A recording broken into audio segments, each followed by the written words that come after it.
আসসালামু আলাইকুম প্রিয় দর্শক,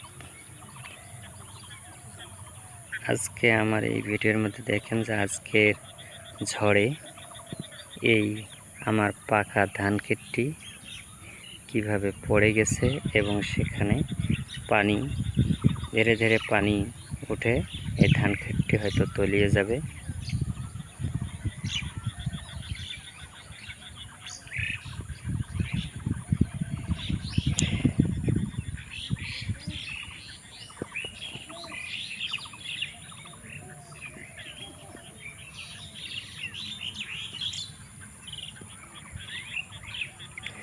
হয়তো 2-1 ঘন্টার মধ্যে ধান ক্ষেতটি বাইরে পানি এসে তলিয়ে যাবে।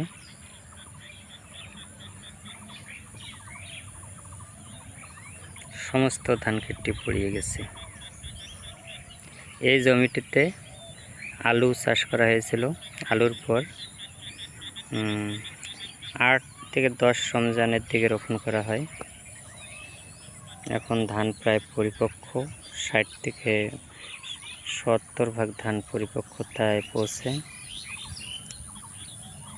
আর দুই এক দিনের মধ্যে ধানটা কর্তন করা হতো, কিন্তু আজকের ঝড়ে এই ধানের ব্যাপক ক্ষতি হয়।